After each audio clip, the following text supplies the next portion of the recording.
کہ نسبت اور سلسلہ دو مختلف چیزیں ہیں۔ سلسلہ ہمارا بھی نقش بندیہ ہے، طریقے حصول فیض جو ہے اسے نسبت کہتے ہیں، جو تعلق قائم ہوتا ہے اسے نسبت کہتے ہیں۔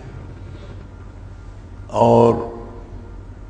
نسبت اویسیہ میں حضرت اویس کرنی رحمۃ اللہ تعالی علیہ کا نام نامی نہیں آتا، نہ وہ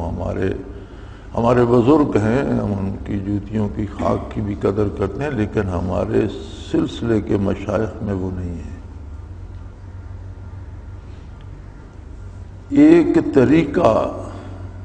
جو اللہ نے انہیں عطا کیا تھا کہ وہ بارگاہ رسالت میں ظاہری طور پر ظاہری جسم کے ساتھ اگرچہ عہد نبوی میں موجود تھے، لیکن بعض وجوہات کی وجہ سے انہیں بارگاہ عالی کی حاضری نصیب نہیں ہو سکی۔ اس کے بعد وہ حج پر بھی تشریف لے گئے، زیارتیں ہوئیں، حرمین میں گئے، لیکن حضور کے وصال کے بعد، لیکن دور رہ کر ان کی روح نے روح اطہر رسول اللہ صلی اللہ علیہ وسلم اور قلب اطہر پیغمبر سے بے پناہ برکات حاصل کی، حتیٰ کہ حضور صلی اللہ علیہ وسلم نے ان کی تعریف فرمائی۔ تو یہ دور رہ کر روحانی طور پر روح اطہر رسول اللہ صلی اللہ علیہ وسلم سے برکات کو حاصل کرنا، اسے نسبت اویسیہ کہتے ہیں، کہ جس طرح حضرت اویس کرنی رحمۃ اللہ علیہ نے برکات اور فیوزات دور رہ کر حاصل کی تھیں، اس طریقے سے حاصل ہو جائیں، ورنہ تمام سلاسل طریقت میں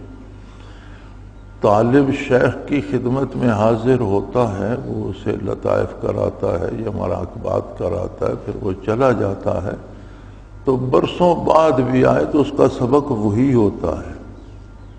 شیخ کی صحبت میں رہ کر اگلے اسباق حاصل کرتا ہے، یعنی حاضری جو ہے وجود کی اور ظاہری وہ ضروری ہے۔ نسبت اویسیہ میں بھی فنا بقا تک تقریباً یہ ضروری ہوتا ہے، لیکن اس سے آگے جب کسی کو مراقبات نصیب ہوتے ہیں تو پھر اسے جب مراقبہ مثلاً سالک المجذوبی میں کسی کو توجہ دے دی تو کم از کم سالک المجذوبی کے سارے منازل، وہ جہاں بھی جائے گا، جتنا مجاہدہ جتنی محنت کرے گا، غیبی طور پر اسے فیض پہنچتا رہے گا اور وہ آگے چلتا رہے گا۔ تو اس فیض کے پہنچنے کو نسبت اویسیہ کہتے ہیں۔